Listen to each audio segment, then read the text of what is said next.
Hey guys, it's Brandy. Welcome back. And today's video is for Brenda B. Brenda B asked, how's it going with the rosehip oil? And I'm glad that she asked that question.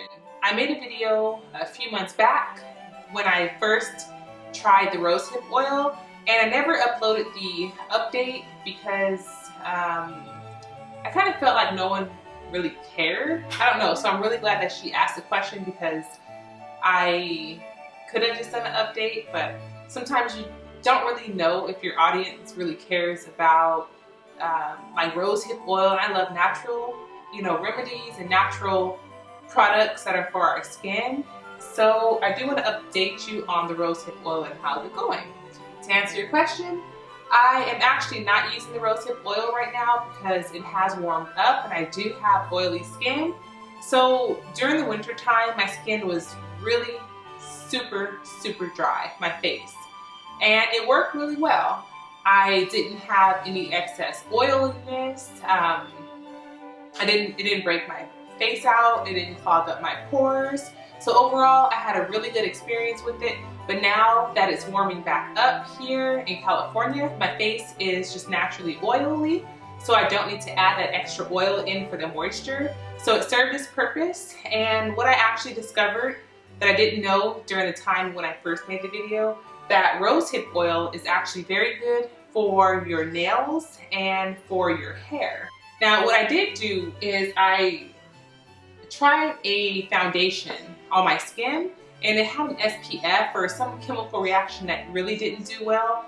So for burns, which it burned around my face is really sensitive, and for some reason that's where I had all of the discoloration and burn.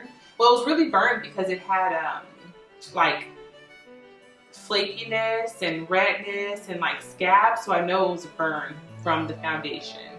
And the rosehip oil actually was the best thing that I had in my makeup kit that was treating it. So every morning, once I apply my natural foundation, my normal foundation, I also took a little bit of the rosehip oil and I would just take maybe just a dot, like a very small amount, and just tap it on those burn areas on my face, and it added that moisture barrier underneath my foundation that helped with the peeling and the healing of the burns from the chemical reaction from the foundation.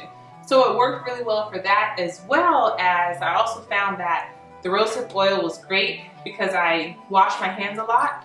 What I like to do is just take it, and you could use it just as like normal moisturizer for your hand, and it works great for that. Or also when I'm doing my nails, I just take a few dots and add a little bit of oil on the cuticles of your hands, and it works excellent for that. It works great for the hair. So when you're at night before you go to bed, when you're wrapping your hair or pulling it up in a bun or however you do your hair at night or even in the morning, it's such a light oil that it worked great on my hair. So it was great for my skin, my hair, and my nails. So Brenda, I just wanted to give you that update and let you know that I'm not using it right now, but my experience with the rosehip oil was that it was very nice. Another way that I used it at night, what I would do is just take a few dabs and just put it like on my lips. Even though it didn't really last as long as like a Carmex or like another moisturizer, but it was just a nice nutrient for my lips. So it had many purposes that I used, so I really enjoyed it. But because my skin is not as dry as it was when winter first hit, I'm not using it on my face like I was, but I definitely did save it in my beauty kit, so that way when the time comes up, I'll be able to use it. And I don't see an expiration date on here. Doesn't say, but I definitely did keep it, and I still continue to use it on my hands and in my hair, but on my face, because my face is not as dry as it was, I don't serve the purpose for using it.